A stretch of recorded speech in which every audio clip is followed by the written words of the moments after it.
Hola Coral, muy buenas tardes, gusto en verte nuevamente, estás muy bonita, me gusta tu blusa. Ay, gracias. Hola, ¿qué tal, Douglas? ¿Estás estrenando? Bien. Sí, sí, estoy estrenando Ah, hoy. qué bien. Pues hoy vamos a hablar de las secuelas del COVID, una enfermedad que impacta con mucha hazaña en algunas personas y se han estado publicando artículos relacionados a las secuelas pues que dejan en las personas, especialmente aquellas personas que han estado en terapia intensiva e intubadas. ¿Te parece? Sí, de hecho, lo que a mí me llamó la atención es lo que últimamente he estado leyendo sobre las complicaciones cardíacas, donde se ha visto un porcentaje de pacientes asintomáticos incluso que han tenido una inflamación cardíaca. ¿Qué cosa? A pesar de haber estado sin ningún síntomas, han tenido complicaciones del corazón. Bueno, Sí, eso es complicadito, ¿no? La verdad es que cualquier cuadro viral puede provocar miocarditis y las miocarditis virales son en general de cuidado. Hay algunas veces con algunos virus, la misma influenza lo puede provocar, que el sí. paciente queda con insuficiencia cardíaca un buen tiempo, ¿no? Bueno, ya van 7 meses desde el primer caso de la enfermedad por este nuevo coronavirus. Y bueno, ya sabemos muchísimo sobre las complicaciones y las secuelas de esta enfermedad. Y vamos, cada día hay más artículos que leemos diariamente.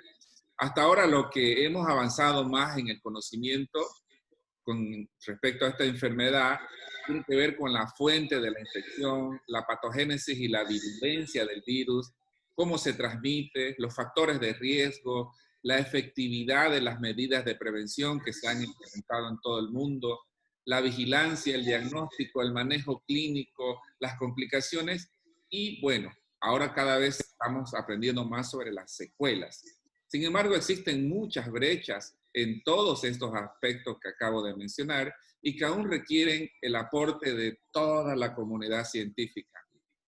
Como parte de este proceso fisiopatológico de la enfermedad del COVID-19, se genera una respuesta inflamatoria intensa que tiene al tracto respiratorio principalmente, eh, eh, vamos a decir específicamente el pulmón, como el primer órgano afectado. Sin embargo, varios estudios apuntan a que las secuelas de esta infección no solamente se limitan al aparato respiratorio, también se han registrado secuelas en el sistema cardiovascular, en el sistema nervioso central y periférico, y se han documentado un montón de secuelas a nivel psiquiátrico y psicológica. Coral, háblanos un poquito sobre cuáles son las secuelas del aparato respiratorio más importantes. ¿Qué has visto vos? ¿Qué has leído al respecto? En general, lo que nosotros estamos ya viendo, porque ya estamos haciendo consultas de pacientes post-COVID también, vemos que los síntomas que ha tenido el paciente durante su COVID a veces son recurrentes. El paciente vuelve a tener sintomatología respiratoria, vuelve a tener un poquito de malestar en forma constante y esto está documentado también que puede suceder cíclicamente, quién sabe, una vez al mes con esto, entonces es bueno que esto la gente no se asuste si de repente tiene síntomas similares, pero es bueno también que uno pueda hacerse una evaluación profunda, porque hay muchos pacientes que quedan como si hubiesen tenido en algún momento asma, o sea, con falta de aire, con sensación de que no le entra el aire completamente, con un chillido en el pecho. Es así como una bronquitis crónica o un paciente fumador, tienen estas secuelas que hasta el momento lo que revise es que se dan más o menos en un 30% de los pacientes que han estado con intubación, con el tubo en la garganta y la máquina respirando por él. Pero parece ser que hay un cuadro menos notorio, un cuadro más leve, que puede ser más frecuente incluso en aquellos pacientes que no han tenido una enfermedad tan severa y que sí han hecho cuadros neumónicos. Entonces, es una sintomatología muy similar al asma o a la bronquitis crónica. Viene con tos, con falta de aire, con mucho cansancio. El paciente, por ejemplo, relata que sube una escalera y se queda muy cansado y son pacientes que antes hacían ejercicio y todo. Y esto uno tiene que evaluarlo un poquito más profundo, hacer estudios funcionales del pulmón como una espirometría, hay que medicarlo muchas veces con inhaladores como los pacientes asmáticos y hay que hacer un seguimiento correcto de estos pacientes para evitar que estas secuelas sean permanentes. Lo más complicado es la fibrosis pulmonar, que puede aparecer generalmente al segundo mes, eso sí más relacionado con la intubación, cuando ya el pulmón se transforma como una cicatriz, donde ya no funciona como para hacer este intercambio de oxígeno por dióxido de carbono, y ya se hace como una cicatriz, como el paciente que fuma durante muchos años y ya el pulmón no le sirve. Eso es la complicación más temida del paciente con COVID, que es la fibrosis pulmonar. Wow, de hecho recientemente estuve leyendo un reporte de una joven en los Estados Unidos que le atacó tan grave la enfermedad a nivel pulmonar que luego que le superó tuvo que recibir un trasplante de pulmón y fue autorizado con urgencia y de manera especial porque ni siquiera están activos los programas de trasplante de pulmón, pero no iba a poder vivir ella. Este es un caso extremo, pero mucha gente ha pasado por esos procesos de daños tan importantes de los riñones, donde primero eso se hincha, se llena de agua y luego termina convirtiéndose ese tejido pulmonar como una suela, básicamente, donde no hay el intercambio de gases, ¿verdad? Bien terrible. Y sabes que el segundo órgano más afectado con este tema es el tema neurológico, ¿no? Vos nos podés explicar un poquito de eso sobre el tema de las complicaciones neurológicas que están en segundo lugar después de las complicaciones pulmonares. Bueno, en los casos graves de COVID-19, la respuesta que ha habido, que es hiperinflamatoria y sistémica, puede pues causar un deterioro a nivel, vamos a decir, desde el punto de vista cognitivo, que es a largo plazo, como por ejemplo deficiencias de la memoria, de la atención, de la velocidad del procesamiento, del funcionamiento. Y, y esto pues se debe y está acompañado con la pérdida de las células del cerebro que se llama la pérdida neuronal. Además, se ha documentado que los procesos inflamatorios sistémicos que se dan en las personas, ni siquiera en adultos mayores, en las personas de mediana edad, lleva a este deterioro que puede durar hasta décadas, porque esto es un proceso en conocimiento todavía que estamos aprendiendo día a día. Es necesario que tengamos más evidencia para evaluar estos efectos independientemente de las funciones cognitivas a corto, largo plazo y de las secuelas del COVID, pero este virus SARS-CoV, ¿cómo es? SARS-CoV-2, SARS-CoV-2. SARS-CoV-2 puede alcanzar el sistema nervioso central y también el sistema nervioso periférico.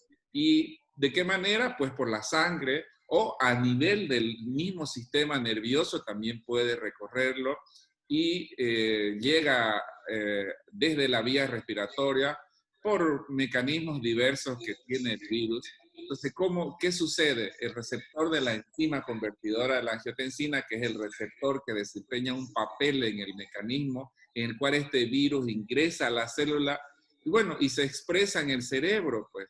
Entonces, ¿qué es lo que sucede ahí? Las personas pueden tener manifestaciones neuropsiquiátricas, encefalopatía y pueden presentar, debido a esta afección en el cerebro, cambios de humor. Hay reportes de casos de psicosis, de disfunción neuromuscular o de procesos donde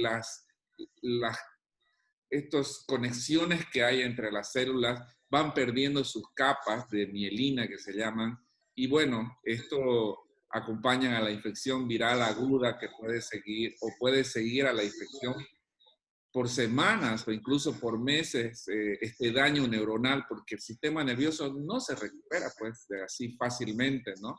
Los Claro, pacientes. y sabes que estoy viendo varios pacientes que tienen esta sensación de hormigueo, de malestar en manos y pies, y a veces uno piensa que es por estrés o algo, pero sí uno tiene que estar muy atento a la neuropatía, porque no solamente la neuropatía la provoca el virus, como vos decís, sino que también los efectos colaterales de muchos medicamentos. Entonces hay que tener mucha cautela cuando uno se medica, porque muchas veces toma medicamentos para prevenir o por si acaso, que le terminan provocando efectos colaterales, que si el virus no le daña el sistema nervioso periférico, lo puede hacer la medicación. Y es muy frecuente, yo he estado viendo mucho este tema de los hormigueos, de la sensación digamos, quemazón en las piernas, en los brazos, y eso es directamente relacionado con lo que es la inflamación del sistema nervioso periférico. La concentración, la memoria, el retener las cosas, en fin. Y con respecto al corazón, Coral, ¿cuál es el efecto de esta enfermedad sobre el corazón, sobre el músculo cardíaco particularmente? Esa fue una de las cosas que más me preocupó cuando empecé a leer estos reportes, porque hay algunos estudios que demuestran que pacientes, incluso asintomáticos, han tenido inflamación del corazón. Lo que pasa es que este mismo receptor que permite el ingreso del virus al pulmón, también se encuentra en el corazón y el sistema nervioso, entonces el virus puede entrar igual a la parte cardíaca y ahí puede provocar inflamación del corazón como la miocarditis, incluso en un porcentaje bajo, pero puede provocar en pacientes que han tenido pocos síntomas o han sido asintomáticos, puede provocar arritmias, puede provocar crisis hipertensivas. El tema del corazón tiene que ser bien evaluado después de haber tenido una enfermedad moderada o severa en el caso del COVID, porque tiene secuelas importantes. Sí, Sala, es una de las cosas que más se ha documentado con las formas graves de COVID-19, ¿no? Las lesiones, la miocarditis relacionada a la infección, la disminución de la capacidad cardíaca, de las arritmias que se producen y, bueno, estas lesiones son secundarias al daño pulmonar severo que está habiendo y que por la cercanía y por todos los efectos que conocemos afecta al corazón. Pero hay mucho todavía por aprender sobre los mecanismos responsables de las secuelas del COVID-19 sobre el corazón, eh, los famosos receptores en las células del corazón tienen mucho que ver el, con que ingrese y se replique el virus de una manera rápida y en grandes cantidades.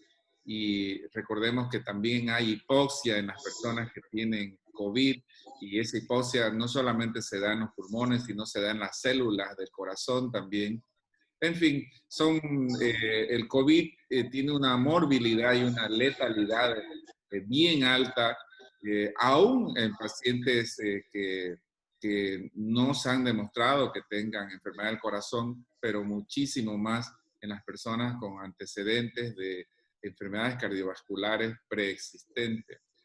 Claro, de hecho, las secuelas son más frecuentes en aquellos pacientes que están dentro de los grupos de riesgo, o sea, los pacientes adultos mayores, los que son previamente hipertensos, diabéticos, obesos, pacientes que tienen enfermedad respiratoria, no solamente tienen una posibilidad de tener una enfermedad más severa, sino que también tienen más posibilidad de dejar secuelas en su cuerpo o una enfermedad por el COVID. Ahora, la enfermedad esta no solamente pues a las personas que les da COVID tienen que aislarse, ¿verdad? Pues no todas las personas tienen los síntomas que necesitan estar hospitalizados o en terapia, se tienen que encerrar en un cuarto y para no contagiar a su entorno cercano ni a los demás. Pero también todos, de una u otra forma, hemos terminado en cuarentena o encerrados, tratando de protegernos. Entonces, la propagación de esta enfermedad en el mundo entero nos ha llevado pues a tomar medidas para asegurar el distanciamiento social y todo esto tiene efectos psicológicos pues y los estamos viendo todos los días, no solamente en nuestros pacientes, sino en nuestro entorno familiar y de amistades, estos efectos psicológicos negativos relacionados al aislamiento social. Yo tengo muchas amigas psicólogas con las que conversamos constantemente y me informan, me comentan sobre la gran cantidad de pacientes y esta situación que está habiendo relacionados al impacto psicológico de la enfermedad en todos los grupos de edad, niños, adolescentes, adultos jóvenes, los adultos mayores, todos pues tienen riesgo de sufrir las secuelas psicológicas por las medidas que se implementaron por la pandemia, ¿no? De salud pública, de prevención, vamos a decir. Y los generadores del estrés particulares al COVID-19 tienen que ver, caramba, miedo, incertidumbre, miedo a la muerte, el distanciarse de los demás, excluirse, la pérdida de los medios de subsistencia que tienen tantas personas, porque tienen que obligado a salir a trabajar para poder comer, traer comida a sus seres queridos, ese sentimiento de impotencia que nos embarga a todos, nos terminamos aburriendo, deprimiendo, y la soledad debido al aislamiento, ¿no? ¿Cómo has visto vos ese tema, Coral? Y eso yo lo veo tan importante ahora porque incluso eso hace que el paciente no llegue a una internación, porque como los pacientes han visto que no pueden entrar los familiares, que están aislados, que no tienen mucho contacto, incluso pacientes que necesitan estar internados porque desarrollan una hipoxemia, los familiares deciden no internarlos justamente para evitar este aislamiento y para estar siempre en contacto y poder cuidarlos. Yo tengo unos 3 o 4 pacientes que han decidido no internarse, pese a que tenían criterios de hacerlo, ¿no? Entonces, como que la gente, esto que vos decías, esto que vos mencionabas sobre el tema del miedo a la soledad, es muy duro. Ayer atendía también a una señora que trajo a su mamá del Beni y la mamá falleció. Ella tuvo COVID también y su mamá falleció y ella no pudo verla, de hecho, desde que la trajo, ¿no? Entonces es una situación muy dura. De repente vos traes a tu mamá, entra a terapia intensiva, te dejan verla muy, muy esporádicamente porque es un lugar de riesgo, y luego te la entregan básicamente en una bolsa y uno tiene que cremarla y no puede ni verla, ni siquiera la persona que está acá, que era la hija, la única que la acompañaba, mucho menos toda la familia que está en el Beni. Entonces es una situación estresante que es un estrés que no va a terminar acá, es un estrés que va a generar seguramente un duelo patológico y prolongado, porque hacer el cierre de despedirse de los familiares es muy importante en el tema del trabajo de duelo. Y si nos ponemos también a pensar de las personas que ya tenían problemas emocionales o mentales preexistentes, ya sufrían de depresión o de algún tipo de trastorno psiquiátrico, esto exacerba pues estos problemas que tenían. Además, hay muchas personas que pasan por problemas de abuso de sustancias y están solos, no han tenido el acompañamiento que deberían tener. Las personas con COVID-19 corren un mayor riesgo de sufrir problemas de no poder dormir por la preocupación, por el estrés agudo. En los casos hospitalizados, eh, una persona que está hospitalizada, que pasa la de la limpieza, que pasa la enfermera, que viene el médico, que viene el de laboratorio, esos factores ambientales, los procedimientos médicos que se le realizan, que son invasivos, por ejemplo, la ventilación mecánica, los intuban, la frecuente combinación de tantos medicamentos que se le da, todo eso pues afecta el bienestar emocional, no solamente físico. Y otra preocupación, Coral, y no sé si tenés algún comentario para finalizar esta conversación de las secuelas, sobre la rehabilitación de los pacientes con COVID-19. ¿Has visto si se ha implementado algún programa de rehabilitación? Como esta es una enfermedad nueva, las necesidades de rehabilitación que se recuperan solo después de haber tenido estas, ¿se están previendo eso o no hay nada todavía? Yo no conozco, la verdad, que exista todavía un protocolo de atención post-COVID así bien estructurado, sobre todo porque también existe mucho miedo, ¿no? Un paciente que tuvo COVID, que hay gente que todavía sigue siendo positivo el PCR y el resto de las personas tienen miedo del contagio. Entonces, esto hace que nosotros podamos tener menos asistencia también con esta gente que sí lo necesita, de volver a hacer una evaluación pulmonar, sobre todo que es de riesgo, por ejemplo, hacer una espirometría. Uno lo manda al neumólogo para hacer una espirometría, por ejemplo, y sí, los neumólogos hay pocos, desgraciadamente, todos están trabajando a full, muchos han enfermado también, entonces no hay tantas estrategias de evaluación correcta. Las fisioterapias trabajan en las clínicas con los pacientes agudos, pero creo que todavía no está armado un buen equipo, que sería un lindo trabajo hacer un equipo de rehabilitación y de evaluación de las secuelas post-COVID. Y es que con todas las intervenciones que se le hace, especialmente a una persona que está en terapia intensiva, y mucho más si está con ventilación mecánica, donde le dan sedación o ha tenido un reposo prolongado en la cama. Hemos visto que hay personas que se pasan 30, 40 días en la terapia intensiva.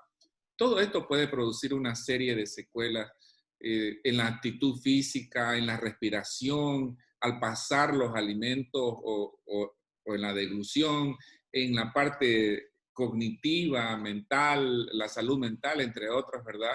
Y yo creo que es importante que comencemos a pensar en la rehabilitación de todas estas personas que han sufrido el COVID de manera grave, especialmente aquellos que han estado mucho tiempo o intubados en la terapia intensiva, las personas mayores que han sufrido esta enfermedad de manera grave y, bueno, aquellos que tienen problemas al pasar los alimentos, al respirar, problemas de que se olvidan de las cosas, de que están con depresión. Tiene que haber algún tipo de programas y yo creo que hay que empezar a pensar en eso. Ya hay bastantes personas que han pasado por esto. He tenido varios pacientes que me han comentado las dificultades o que se sienten incomprendidos. Es como si hubieran vuelto de la guerra y se sienten que han sufrido, pero nadie entiende lo que han sufrido. ¿Qué recomendación le darías a una persona que ha tenido el COVID-19? ¿Puede tenerlo de nuevo? ¿Debe seguir cuidándose? ¿Cómo puede lograr esta persona una recuperación completa de su salud? Yo creo que es importante no minimizar los síntomas, porque a veces uno dice, no, me duele la espalda, pero debe ser el estrés, o me falta el aire, debe ser porque ya no estoy haciendo ejercicio. Entonces creo que el primer punto es importante no minimizar los síntomas y buscar una asistencia con una evaluación completa de la parte pulmonar y cardíaca, básicamente, que es lo que puede dejar secuelas limitantes en la parte física en forma más frecuente. Creo que es importante también que quedemos todavía pendientes con el tema de la reinfección, porque hasta el momento no está 100% seguro que pueda suceder la reinfección, pero como vos decís, es una enfermedad nueva, tiene 7 meses, no sabemos cuánto tiempo nos va a durar la inmunidad, si nos va a durar o no, si la desarrollamos o no. Entonces, salir a la calle tiene que ser siempre con las mismas medidas del uso de barbijo, el tema de la higiene de manos, no agarrarse la cara, no llevarse las manos a la cara, tratar de mantener el ambiente limpio donde uno está, evitar la aglomeración de gente. Entonces, esto hayamos tenido o no el COVID, hay que mantenerlo hasta nuevo aviso, digamos, ¿no? Tiene que ser una nueva forma de vivir como para que nosotros podamos protegernos y proteger a los demás. Buscar la asistencia, seguir con la misma protección y saber que no necesariamente estas secuelas tienen que ser permanentes. En general, la gran mayoría se puede mejorar con una asistencia, con una medicación correcta, con fisioterapia, con ejercicio, con una buena nutrición. En general, casi todas se pueden salvar, exceptuando los casos de la fibrosis pulmonar, que ya son más complejas, o las miocarditis, que a veces tardan mucho más. Pero todo seguro va a mejorar si uno puede tener una buena evaluación, una correcta medicación y una asistencia multidisciplinaria, porque al paciente hay que verlo siempre como un todo. Como vos decías, el tema emocional es tan fuerte que a veces sí es estrés todo y todo desencadenó una enfermedad emocional. Entonces el paciente tiene que ser visto como un todo, desde la parte física, emocional y desde la parte funcional. Sí, siempre tenemos que pensar que el bienestar físico es importante, pero también el bienestar emocional. Así que hay muchas psicólogas y psicólogos que están atendiendo por telemedicina y se puede acudir para adquirir herramientas que le ayuden a uno con su bienestar emocional a salir adelante y funciona muy bien, así que yo lo recomiendo también que busquen ayuda desde el punto de vista psicológico. Muchas gracias, Coral, por tus acertados comentarios y por permitirnos estar con tantos amigos y amigas que nos siguen todos los sábados en esta conversación sobre el COVID-19, en donde tratamos de orientar frente a tantas noticias que nos llegan y nunca sabemos cuáles son las verdaderas y las falsas. Hasta el próximo sábado, Coral.